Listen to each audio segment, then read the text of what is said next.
1980 mister Olympia competition body building history के सबसे controversial events में से एक है, जिसका मेन कारण आर्नोल्ड श्वार्ज़नेगर का अनएक्सपेक्टेड कमबैक और उसके बाद का बैकलैश था। 1980 मिस्टर ओलंपिया सिडनी ऑस्ट्रेलिया में 4 अक्टूबर को हुआ था, जहां पर आर्नोल्ड श्वार्ज़नेगर, जो कि एक 6 टाइम मिस्टर ओलंपिया विनर थे, उन्होंने अपनी कॉम्पिटिटिव बॉडी बिल्डिंग से 1975 में रिटायरमेंट ले लिया था। लेकिन उन्होंने 1980 में सरप्राइज कमबैक किया सिर्फ कुछ हफ्ते पहले कंपटीशन के, जबकि उनका मेन फोकस उन सालों में उनके एक्टिंग करियर पे था।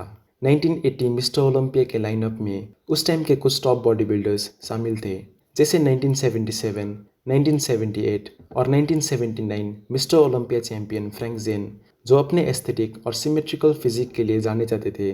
क्रिस डिकर्सन, एक एक्सपीरियंस्ड कॉम्पिटिटर जिनका फिजिक वेल बैलेंस था। 1979 मिस्टर यूनिवर्स माइक मेंसर, जो उनके हेवी ड्यूटी ट्रेनिंग फिलोसॉफी के लिए फेमस थे। टॉम प्लैट्स, जो उनके लेग डेवलपमेंट और इंटेंसिटी के लिए जाने जाते थे। और बाकी कॉम्पिटिटर्स जैसे बोयर को, रोजर वॉकर, डैनी पडिला, डेनिस टेनेरिनो और केन वॉलर भी शामिल थे उस कंपटीशन में। 1980 मिस्टर ओलंपिया में आर्नोल्ड श्वार्ज़नेगर के कम्पीट करने का डिसीजन आखिरी समय तक सीक्रेट रखा गया था। उनका फिजिक हालांकि इम्प्रेसिव था, लेकिन वो 1970s के उनके पीक लेवल पर नहीं थे, पर उनकी साइज और प्रेजेंस अभी भी डोमिनेंट लगती थी स्टेज पर। कंपटीशन को देखते समय बहुत सारे कॉम्पिटिटर्स और फैंस को लगा कि दूसरे बॉडी बिल्डर्स आर्नोल्ड के कंपैरिजन से ज़्यादा बेटर कंडीशन में थे और उन्हें जीतना चाहिए था, जिसमें आर्नोल्ड का फिजिक थोड़ा स्मूथ और लेस डिफाइंड था और उनकी लेग्स भी नोटिसेबली स्मॉलर थी। लेकिन रिजल्ट्स की बात करें तो आर्नोल्ड श्वार्ज़नेगर आए first, Chris Dickerson second, Frank Zane third, Boyer को फोर्थ और माइक मेंसर को मिला फिफ्थ प्लेस।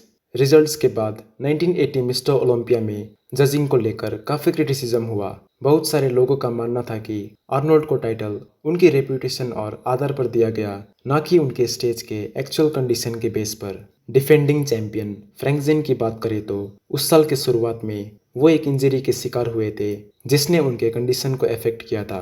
माइक मेंसर, जो फिफ्थ आए थे, जिनका फिजिक काफ़ी मस्कुलर और अलग था, उन्होंने खुलकर अनफेयरनेस के बारे में बोला, जिनके लिए ये इवेंट उनके कॉम्पिटिटिव बॉडी बिल्डिंग से रिटायर होने का कारण बना।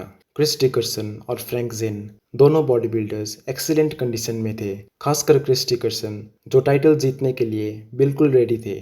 जहां पर बहुत लोगों को लगा था कि उन दोनों में से किसी एक को टाइटल मिलना चाहिए था, जो आर्नोल्ड से ज़्यादा डिजर्विंग थे। इन सब कंट्रोवर्सी के बावजूद आर्नोल्ड को 1980 मिस्टर ओलंपिया का टाइटल दिया गया, जो उनका 7th मिस्टर ओलंपिया विक्ट्री था। ट्रॉफी देते समय उनको ऑडियंस के तरफ से काफ़ी ज़्यादा बूस्ट मिला था, जिसको सुनकर उनको भी रियलाइज़ हुआ होगा कि वो डिजर्विंग नहीं थे। जिसके बाद उस साल से लेकर अभी तक 1980 mister Olympia body building history का एक सबसे ज़्यादा डिबेटेड इवेंट बना रहा, जिसको लेकर आज तक फैंस के बीच डिस्कशन का टॉपिक बना हुआ है। 1980 मिस्टर ओलंपिया को अक्सर बॉडी बिल्डिंग में एक टर्निंग पॉइंट के रूप में देखा जाता है, जिसने स्पोर्ट में जजिंग और फेयरनेस से जुड़े इश्यूज को हाईलाइट किया, जिनका सामना स्पोर्ट को तब से करना पड़ा है। ये इवेंट आर्नोल्ड श्वार्ज़नेगर के इन्फ्लुएंस और लेगेसी को भी सॉलिडिफाई करता है, दोनों एज अ कॉम्पिटिटर और as a promoter of body building.